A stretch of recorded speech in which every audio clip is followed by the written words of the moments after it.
Ang huling video ay nagtapos sa paggising ni Howard matapos nakawin ni Sharon ang energy core fragment mula sa loob ni Robot 2003. Nagmadali si Sharon sa mga pasilyo ng silungan hanggang sa marating niya ang control room at ipasok ang fragment sa recognition system. Ngayon, ito na ang lahat o wala na. Sa isang beep, ipinahiwatig ng recognition system na ito'y ganap ng Energy Z at magbubukas na ang command room. Pagkatapos bumukas ang malaking pinto ang metal. Ngumiti si Sharon. Sa wakas, pumasok siya sa command room, hinanap ang tamang terminal, at diretso siyang nag-contact sa Summon Shelter. Lahat ng ito ay sa wakas matatapos na. Nagsimulang lumabas ang impormasyon sa screen. Nagtatype siya ng mga kinakailangang prompt, at pagkatapos ay lumitaw ang mensahe na nagsasabing na-activate na ang launch system. Mas lalo pang na-excite si Sharon. Inilagay niya ang kanyang kamay sa scanner at pagkatapos ay nagkaroon ng limitadong access sa system. Ang launch system ay matatapos pagkatapos ng countdown. Isang countdown ang lumitaw sa monitor. Nanigas si Sharon. Hindi ito maaaring mangyari. Nagsimula siyang sumigaw na nakaset up na ang lahat. Bakit hindi siya makapag-login? Natapos ang countdown at lumitaw ang mensahe. Ang launch system ay natapos na. Napahinto si Sharon ng ilang segundo, hindi alam kung ano ang gagawin. Nanginginig, iniisip niya kung bakit nangyari ito. Ipinagkanulo niya ang nag-iisang kasosyo niya para lang makatakas sa impyernong ito. Bakit nangyari ito? Pagkatapos ay nawalan siya ng kontrol at nagsimulang hampasin ang upuan sa monitor, sumisigaw at nagtatanong kung bakit. Gusto lang niyang mabuhay at umalis sa lugar na ito. Anong mali? Binitiwan niya ang upuan, ngayon ay umiiyak ng walang tigil, iniisip pa rin kung bakit. Pagkatapos ay may nagtanong kung hindi niya naiintindihan. Ang Summon Shelter na ito ay isang panaginip lang. Ang silungan na ito ay isang tsismis lang. Lumingon si Sharon at nakita si Howard na nagsasabing habang natutulog siya, siniyasat niya ito. Walang Sanctuary of Planet kailanman. Ang taong namamahala sa system, SO1, ay regular na nagpapadala ng mga mensahe sa buong mundo upang gawing pumunta ang mga tao sa silungan na ito, na may layuning dalhin ang mga survivor dito kasama ang mga bagong energy cores upang patuloy na mapatakbo ang lugar. Sumigaw si Sharon, ito ay kalokohan. Sinabi ng system na nabigo siya dahil sa limitadong access. Makakahanap siya ng paraan upang ayusin ito at umalis sa impyernong ito, sabi ni Howard. Paano kung sabihin niya sa kanya na wala sa mga survivor ang may ganap na access sa system, tanong niya. Anong ibig niyang sabihin? Sinabi niya kay 2003 na ipakita sa kanya, at pagkatapos ay lumitaw ang robot. Hindi maintindihan ni Sharon. Tinanggal niya ang core fragment nito, ngunit sinabi ni Howard na mayroon itong backup battery, walang espesyal. Nagsimulang mag-type ang robot ng GTA San Andreas Infinite Life Code, at pagkatapos ay na-activate ang pinto sa tabi nila. Bumukas ang pinto, na binibigyan ng liwanag si Sharon na nakaluhod pa rin. Habang nag-a-adjust ang kanyang mga mata sa liwanag, nagsimula siyang makakita ng kalikasan. Iba't ibang halaman, mga puno na puno ng dahon sa loob ng tila isang malaking greenhouse. Hindi siya makapaniwala. Sinabi ni Howard na kaya kailangan manatiling aktibo ang lugar na ito. Iyon ang pinakahuling layunin ni SO1. Nagpatuloy siya, sinasabing nakahanap siya ng ilang hindi natapos na mga sistemang siyentipiko at mga proyekto. Kung nagtatrabaho sila sa mga iyon, maaaring magpatuloy sila sa kanilang plano. Ngunit si Sharon, na nasa shock pa rin, ay nagsabing, hindi ito maaaring totoo. Sinabi ni Howard na ito ang katotohanan. Kailangan niyang tanggapin ito ng lubusan. Sinusubukang kumbansihin ng babae ang sarili na dapat mayroong ibang paraan. Dapat nakatago ang launch platform sa kung saan. Alam niyang tama siya. Sinabi niya kay Howard na may mga lihim na lugar na hindi niya natuklasan. Marahil ang platform ay nasa isa sa mga lugar na iyon. Pagkatapos ay nagsimula ng mawala ng pasensya si Howard. Hinawakan niya ang balikat niya, sinusubukang tanggapin niya. Ngunit sinabi niya sa kanya na tanggalin ang kamay niya, tinawag siyang isang malaking sinungaling. Inimbento niya ang buong kwento upang kumbansihin siyang manatili doon. Pagkatapos ay sinabi niya, tama na. Kailangan niyang imulat ang kanyang mga mata at tingnan kung ano ang nasa harap niya. Mamamatay ba siya kung aaminin niyang mali siya? Sumigaw siya na hindi siya mali. Ang bida ay nagbuntong hininga at sinabing magising siya. Nililin lang siya ng sarili niyang pagnanais na mabuhay. Lumapit siya muli sa kanya at sinabing nagkakamali siya. Mukhang nagsimula ng tanggapin ng babae, ngunit sa katunayan lubusan siyang niyakap ang pagtanggi, iniisip na walang paraan na muli siyang nalinlang. Pagkatapos ay na-transport tayo sa kanyang mga alaala. Nakita natin si Sharon, mas bata, nakikipagkite sa isang kaibigan habang naglalakad. Sinabi ng kaibigan na maganda ang araw at inimbitahan siyang maglakad sa burol. Sinabi ni Sharon na marami siyang gagawing takdang aralin at sinabi ng kaibigan niya. Sayang naman, iimbitahan sana niya si Charlie na sumama sa kanila. Pero tiyak na hindi siya sasama maliban kung sumama rin siya. Sinabi niya kay Sharon kung gaano niya gusto ang lalaki at nakiusap para sa kanyang tulong. Sa lahat ng bagay, sila ang mag-best friend. Nakita natin na si Sharon ay ipinanganak sa isang mayamang pamilya. Gayunpaman, hindi siya kailanman naging masaya sa paglaki. Ayaw makipagkaibigan ng ibang mga bata sa kanya dahil sinabi nilang nagdadala siya ng malas. Pinalaki siya na may mataas na inaasahan mula pagkabata. Ngunit hindi pa rin siya makakalayo sa mga bagay na ginawa ng kanyang pamilya. Sinasabi ng mga tao na ang kanyang lola ang naging sanhi ng pagkamatay ng kanyang lolo. At ang kanyang ina ang naging sanhi ng pagkamatay ng kanyang ama. Ang kanyang tiyuhin, na dati siyang pinalaki bilang sariling anak, ay namatay sa isang aksidente sa sasakyan. Ang kanyang ina, pinahihirapan ng mga tsismis na ito, ay nalungkot, at nagpakamatay. Pagkatapos siya ay naiwan kasama ang kanyang lola. Sinasabi ng mga tao na lahat ng babae sa kanilang pamilya ay nagdadala ng malas, ngunit alam niyang hindi ito totoo, ngunit hindi niya ito mapatunayan. May tumawag kay Sharon na bata pa, umiiyak matapos tanggihan ng ibang mga bata. Si Yami, ang nag-iisang tumanggap na maging kaibigan niya sa kabila ng lahat ng kalokohan sa kanyang buhay. Napakasaya ni Sharon nang makilala niya siya. Ang babaeng ito ang unang at tanging tunay na kaibigan niya sa buhay. Gayunpaman, sa ilang mga punto, ipinagkanulo niya siya. Nakita natin si Sharon na umaakyat sa hagdan. Mukha siyang pagod. Nag-hiking sila ni Yami sa burol ng magkasama, ngunit hindi na niya kaya. Hinawakan ng babae ang kanyang kamay at sinabing huwag bumitiw dahil malapit na sila sa kanilang destinasyon. Tinanong ni Sharon kung hindi ba niya sinabi na kasama rin ang kanyang crush. Dapat nandyan na siya sa ngayon, di ba? Tumugon ang babae na sino ang nakakaalam kung nasaan na ang lalaki. Marahil ay nasa itaas na siya. Nagpatuloy sila sa pag-akyat hanggang sa biglang huminto si Yami.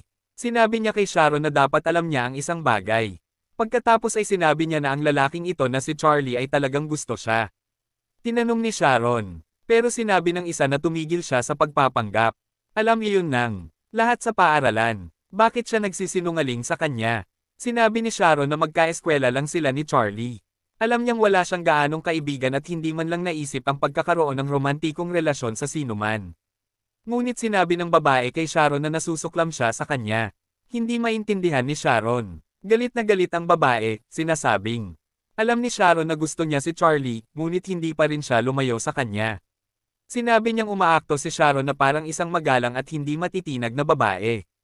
Ngunit sa realidad, ang gusto lang niya ay ang atensyon ng lalaki. Tinanong ni Sharon kung ano ang problema niya. Mag-best friends sila. Ngunit sinabihan siya ng babae na tumahimik, hindi sila magkaibigan. Matagal nang dapat natapos ang larong ito ng pagkakaibigan. Tinanong niya si Sharon kung talagang iniisip niya na lumapit siya dahil gusto niyang maging kaibigan. Natalo lang siya sa isang postahan. At nang makita niya mayaman siya at kayang ibigay ang mga bagay na gusto niya, ipinagpatuloy niya ang palabas na ito sa loob ng maraming taon. Ang totoo, alam niyang galing siya sa isang napakayamang pamilya, mas magaling sa kanya sa paaralan, at mas maganda rin sa kanya. Simula nang pumasok sila sa kolehiyo, naging mas popular pa siya kaysa sa kanya. Tinanong ni Sharon kung anong problema niya. Tinanong siya ng babae kung sino sa tingin niya ang nagpapakalat ng mga chismis tungkol sa kanya. Nagsimulang umiyak si Sharon. Sinabi ni Yami na gusto niyang wasakin siya gamit ang sariling mga kamay. Tinanong si Sharon kung bakit hindi siya mamatay. Kung mamatay siya, tiyak na mai-inlove sa kanya si Charlie. Pagkatapos ay hinawakan niya si Sharon sa balikat, tinitigan siya sa mata, at tinanong kung tutuperin ba niya ang kanyang mga hiling. Nagmakaawa si Sharon na itigil na niya, ngunit itinulak siya ng babae. Nahulog siya sa bangin. Sumigaw si Sharon sa babaeng nagtulak sa kanya, ngunit huli na. Naitapon na siya sa kanyang kamatayan. Nagsimula ang susunod na kabanata. Sa gabi, ito ang pinakamalupit na gabi sa buhay ni Sharon. Kung ikukumpara rito, wala ang mga pinagdaanan niya noong bata pa siya. Pisikal, hindi niya makakalimutan kung gaano kasakit ang gabing iyon. Ngunit sa isip, ang huling malambot na bahagi ng kanyang puso ay nadurog. Ang taong pinagkakatiwalaan niya ay nagtaksil sa kanya ng ganito. Salamat sa ilang mga mangangaso na nagkataong nahanap siya, nagawa niyang mabuhay.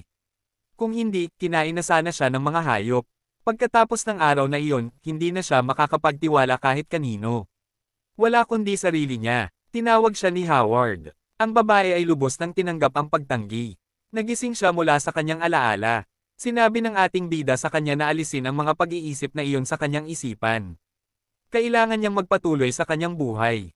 Pagkatapos, tumayo ang babae, at sa pagpapanatili ng kanyang posture, sinabi kay Howard na alisin ang kanyang maskara. Alam niyang siya ay isang ipokrito. Anong ibig mong sabihin? At sinabi niyang alam niya kung ano ang nangyayari sa isip nito. Sinasabi na sa mundong ito ay may mga nakaligtas. Ngunit sa buong oras na naroon sila, 2 tao lamang ang natagpuan, sila lang. Alam niya palaging aalis siya sa kanya. Malamang alam din niya na isang tao lamang ang maaaring tanggapin sa summon shelter. Ang kanyang mga kakayahan at kaalaman ay maaaring maging kapaki-pakinabang sa kanya. Kaya nakahanap siya ng dahilan upang manatili siya doon. Anong sinasabi niya? Naguguluhan siya. Ngunit nananatiling kumbinsido ang babae na tama siya at naglakad papunta sa labasan ng silid, nagsasabing. Ito ay nakakatawa. Sa huli, walang sino man ang maaaring maging ganap na altruistic. Dapat may scheme sa likod ng kanyang mga kilos. Sinabi niyang kukunin niya ang energy core. Mula ngayon, gagawa siya ng kanyang launch platform habang siya ay mag-aalaga ng kanyang mga halaman. Sumigaw si Howard na huwag niyang hawakan iyon. Ngunit hindi nakinig ang babae. Tumunog ang isang alarm sa buong shelter. Isang hindi autorisadong paglabag sa energy core ang natukoy. Aktibo na ang security system. Tinanong ni Sharon kung ano ang nangyayari at nag-isip si Howard ng matigas na babae. Bumukas ang isang compartment sa kisame at mula rito ay lumitaw ang isang sandata mula sa security system. Ang mission na Poxane ang mga mananalakay ay naisagawa na. Tinarget ng sandata siya, at nagsimulang mag-charge ng kanyang shot. Sumigaw si Sharon sa robot na si 604 na gumawa ng isang bagay habang sumigaw si Howard na mag-dock. Tumalon siya patungo sa kanya habang nagpaputok ang sandata. Bahagyang nailigtas ni Howard ang kanyang buhay. Pareho silang bumagsak sa lupa. Mukhang hindi nakaligtas ang robot na si 604 sa laser. Hindi makapaniwala si Sharon. Bumukas ang higit pang mga compartment sa magkabilang gilid ng kisame at mula rito. Lumitaw ang ilang iba pang mga sandata na katulad ng mga iyon. Lahat sila ay tinarget sila at nag-charge ng kanilang mga shot. Nagkaroon lang ng oras si Howard para hawakan si Sharon sa braso at mag-shot, sinasabing tumakbo rin siya. Tinanong niya kung ano ang nangyayari at sinabi niyang walang oras para magpaliwanag. Kung hindi siya tatakbo, mamamatay siya. Halos hindi sila tamaan ng mga shot. Sumigaw ang bida kay 2003 na magmadali at sinabi niyang i-activate ang counter-attack mode. Inactivate ng robot ang sandata sa kanyang kamay at nagpaputok sa isa sa mga sandata at boom. Pumutok ito, pagkatapos ay nagpaputok sa isa pang robot. Nagsimulang sirain ng 2003 ang mga sandata isa-isa. Samantala, napansin ni Howard sa dulo ng koridor ang isang bagay na papalapit sa kanila. Nanlaki ang kanyang mga mata nang malaman niyang ito ay isang combat robot na mas malakas kaysa sa anumang nakita niya. Dumating ang robot na nagpapaputok na parang may mga machine gun sa parehong kamay. Napilitan si Sharon at Howard na dumikit sa pader para maiwasan ang tamaan. Nagpaputok ang robot ng lahat ng mayroon ito. Nahulog ang mga cartridges sa lupa. Sinabi ni Howard kay Sharon na huwag gumalaw. Tumigil ang mga shot, iniwan ang mga kamay ng robot na nagbabaga mula sa init. Nagsimula itong lumapit sa kanila. Inanunsyo ng state-of-the-art robot ang kapaligiran. Nakita nitong may buhay na palatandaan ng mga mananalakay. Hindi sila namatay. Alam ni Howard na kailangan niyang kumilos ngayon. Pinipilit niya ang kanyang kamao at naghahanda. Mabilis na lumapit ang robot sa kanila. Nakuha ng bida ang atensyon ni 2003 at nag-gestures na dapat silang magtulungan. Nang makalapit na ang robot, nagpasya si Howard na kumilos. Sinuntok niya ang ulo ng robot ng lahat ng lakas mula sa kanyang exoskeleton. Nagawang panatilihin ng makina ang balanse at naglabas ng isang saber sa kanyang kanang kamao. Ngunit hindi papayag si Howard na umatake ito. Hinawakan niya ang braso ng robot gamit ang kanyang metal gloves. At bago makagawa ng kahit ano ang robot, iniikot ng bida ang kanyang katawan at inihagis ito sa kabila ng koridor. Sumisigaw sa 2003 na kumilos. Nag-charge ang maliit na robot sa kanyang ina. Kinuha ang pinakamakapangyarihang atake at pagkatapos ay nagpaputok ng lahat ng mayroon siya. Nagpataas ng pagsabog ang shot sa combat robot. Gamulong ang ulo nito sa lupa.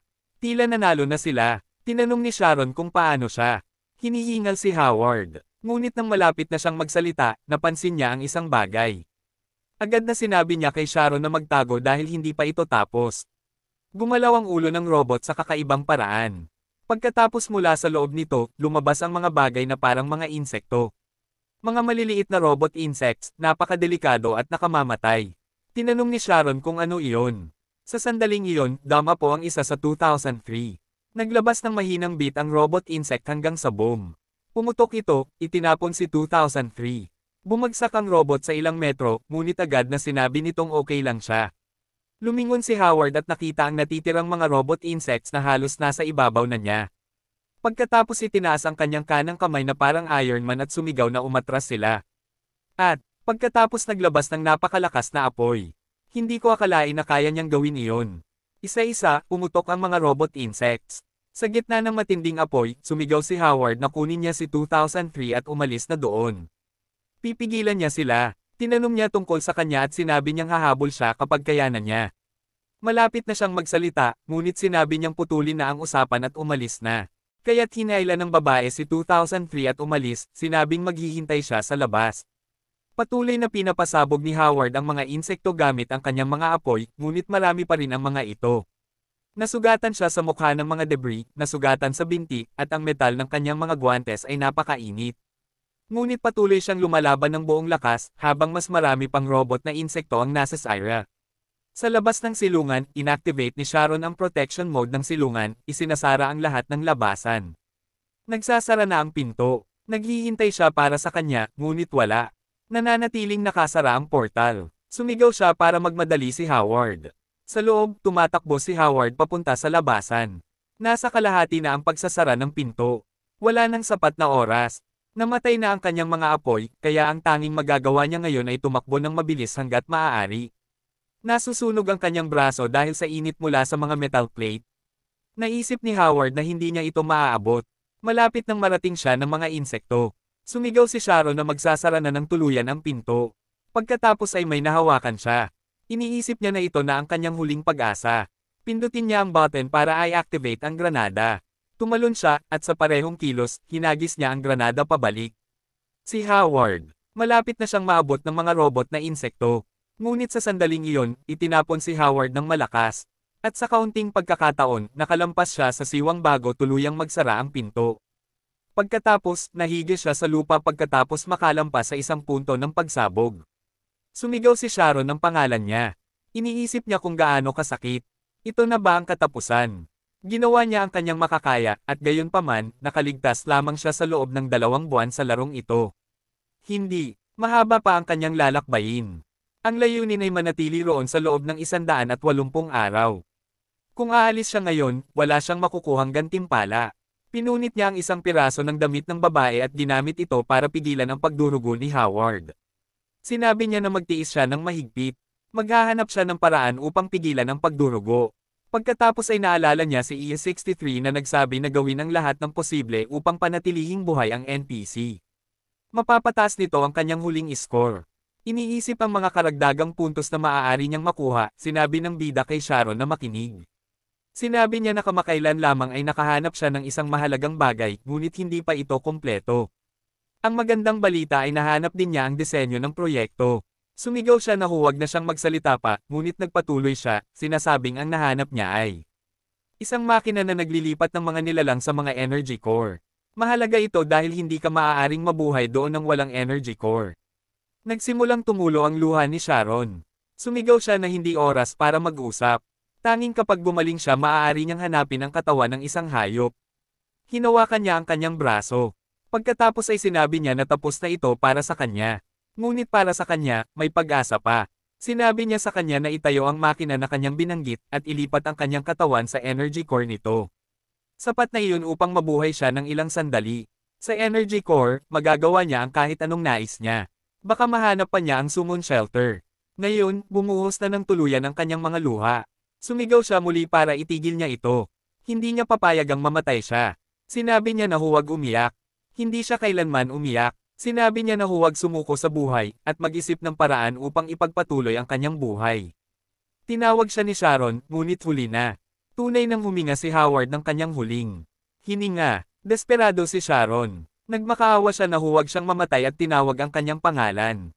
Ngunit tapos na ang lahat, mga kaibigan. Wala na ang kanyang kamalayan.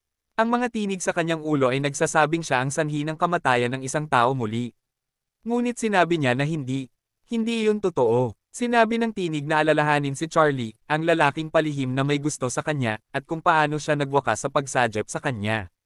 Ang sinumang malapit sa kanya ay, sooner or later, mamamatay.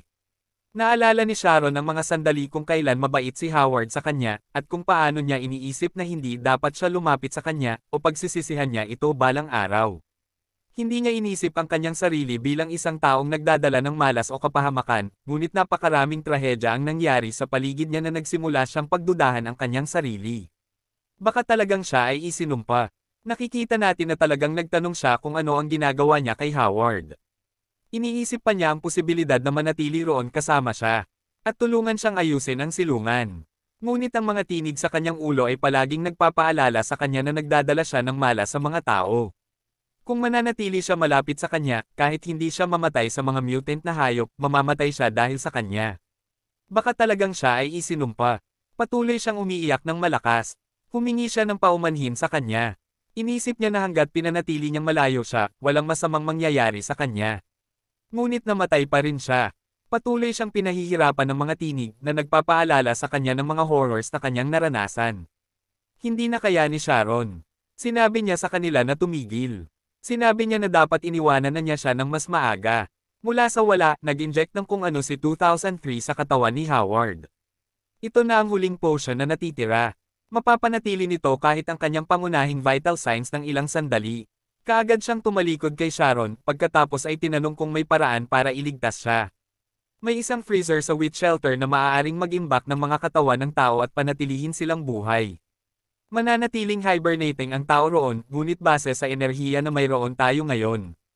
Ang freezer na iyon ay tatakbo lamang ng 1 linggo sa pinakamahigit. Sinabi ni Sharon na ang freezer lamang ay walang silbi, ngunit sinabi ng robot na noong siya at Howard ay pumunta sa museo, nakahanap sila ng isang uri ng gamot sa mga libro na sinasabing makakapag-ayos ng nasirang vital organs, ngunit nasa yugto pa rin ng pagdevelop. Nang mapagtanto ni Sharon na may pag-asa, sinabi niyang hindi niya papayagang mamatay siya. Gagawin niya ang gamot na ito bago pa mahuli ang lahat. Pagkatapos ay hiniling niya kay 2003 na dalhin siya sa freezer na iyon. Ang mga tinig sa kanyang ulo ay patuloy na nagpupumilit na isuko ang lahat, ngunit sinabi niya na hindi siya makikinig sa kanila ngayon. Sa simula, hindi niya pinagkakatiwalaan si Howard at inisip niya na walang espesyal sa kanya. Nakaharap na siya sa iba't ibang uri ng mga hapokrito na nagtatangka sa iba't ibang paraan upang makuha ang kanyang tiwala, ngunit hindi kailanman sinabi ni Howard ang anumang bagay upang mapasaya siya.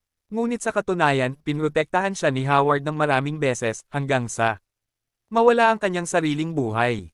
Iba siya sa iba. Nang dumating sila sa witch shelter, inilagay nila ang katawan ni Howard sa freezer. Hindi alam ni Sharon kung gagana ito o hindi. Sinabi ni 2003 na mayroon sila. Batay sa enerhiyang natitira nila, tatagal lang ang freezer na ito ng 1 linggo.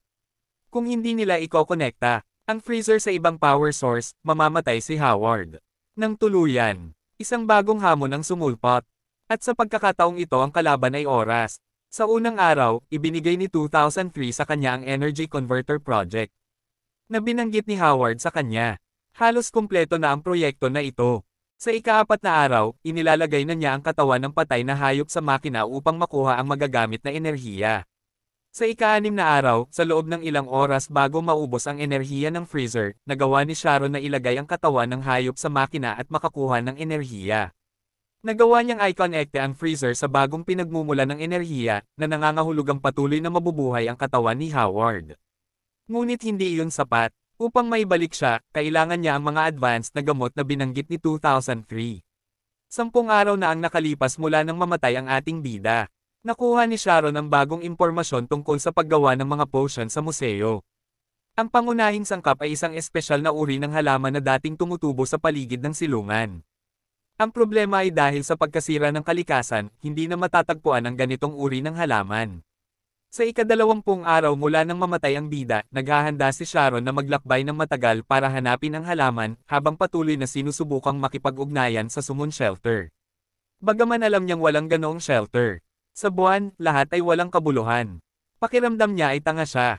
Iniisip niya na dapat nakinig siya kay Howard. Ikalimampung araw matapos mamatay ang ating bida, bumalik si Sharon sa lugar kung saan nagtatrabaho si Howard sa lupa, at sa kanyang sorpresa, ang lugar na ito ay naging isang berdeng kapaligiran na. Malaki ang iniunlad ng kapaligiran. Pati mga hayop ay bumabalik na.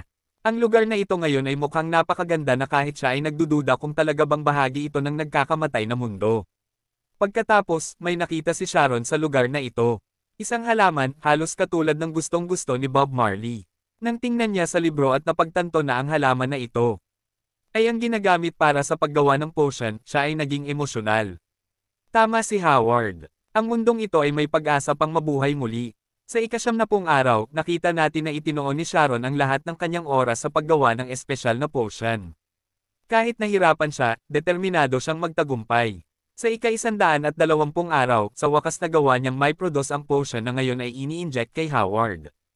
Sinabi niya sa ating bida na sa nakaraan, laging sinasabi ng mga tao na siya ay isinumpa dahil lahat ng nasa paligid niya ay laging umaalis sa kanya magpakailanman. Sinabi niya tungkol kay Yummy, ang batang babae na kanyang matalik na kaibigan at nagkanulo sa kanya. At kung paano pagkatapos noon, nagsimula siyang magkaroon ng pag-iisip na ang mga ugnayan ng tao ay maaaring batay lamang sa mga benepisyo. Ngunit iba siya, hindi siya nang ahas na lumapit sa kanya dahil talagang inisip niya na siya ay isinumpa. Ngunit ngayon, maaari niyang sabihin ng may katiyakan, hindi siya isinumpa. Hindi sila nagkakasundo kahit kailan, ngunit kapag nagising siya, umaasa siyang makapagsimula silang muli mula sa simula. Hiniling niya sa kanya na magising, at pagkatapos ay hinalikan ang kanyang mukha ng dahan-dahan, bilang tanda ng pagmamahal. Sa sandaling ito, nakikita natin siya mula sa game lobby na pinapanood ang lahat ng ito. Ngunit sandali lang, balikan natin kung ano ang nangyari sa kanya. Pagkatapos niyang bumalik mula sa game world sa lobby, ang kanyang kamalayan ay nagbalik sa lobby, at bigla siyang nagising. Si IA-63 ay malugod siyang tinatanggap pabalik at sinasabi niyang mukhang medyo inis siya. Nalulungkot ba siya dahil wala siyang nakasama na kahit na sinong babae sa pagkakataong ito? Hindi siya sumagot kay IA-63. Ang totoo, sa totoong mundo, marahil nasa ICU siya. Akala niya maayos niya ito kung mananalo siya sa laro at makuha ang mga gantimpala, ngunit ngayon huli na. Ngunit gayunpaman, kailangan niyang makahanap ng paraan para malampasan ang krisis na ito. Ang kanyang mga magulang ay may mabigat na pasanin na, hindi niya maisip kung gaano sila maghahirap kung mawawala din siya. Huminga siya ng malalim at iniisip, anong pagkakaiba kung mabuhay siya. Walang mga gantimpala mula sa laro, wala siyang paraan upang maghiganti, lalo na ang makatulong kay Sabrina. Ang mga mutant beasts ay hindi ang pinakamalala niyang hinarap, ang tunay na mga halimaw ay nasa totoong mundo. Ang pagkakaiba ay ang mga halimaw na ito ay nananakit ng mga mahihina hindi para sa pagkain, kundi para sa kasiyahan. Nakakainis iyon para sa kanya. Kailangan niyang mabuhay. Kailangan niyang patuloy na lumaban. Ang mga kahirapan na kanyang kinakaharap sa totoong buhay ay mahirap harapin. Matagal niyang nilulunok ang sakit, ngunit nang nilero niya ang laro sa unang pagkakataon. Nagpasya na siya. Pinangako niya sa sarili na hindi na siya susuko dahil sa kanyang mga problema. Bukod dito, marami siyang natutunan sa larong ito. Humarap si Howard kay IA-63 at sinabi na isara ang kanyang account. Sabi niya, sige. Pagkatapos iniisip niya na walang dapat i-enjoy, baka magamit niya ang credits mula sa. Akala niya na marahil siya ay may makukuha na makakatulong sa kanyang katawan na mas mabilis na mag-recover. Ngunit sa kanyang gulat, binati siya ng AI at sinabing nagawa niyang manatiling buhay sa loob ng 180 araw sa apocalyptic world ng Beast Invasion Challenge. Nagulat ang bida, paano siya nagawang manatiling buhay. Namatay siya sa unang buwan, at pagkatapos nakita niya ang buong kwento ni Sharon na inilagay siya sa freezer upang mapanatili ang kanyang katawan, hinanap ang halaman hanggang sa sandali na binigyan siya ng tender kiss sa kanyang noo. Pagkatapos naintindihan niya, totoo nga, nabuhay siya ng 180 araw. Nagawa niyang mapanalunan ang hamon. Sa sandaling ito, nagising siya, ngunit sa pagkakataong ito, sa isang kama sa ospital sa totoong mundo.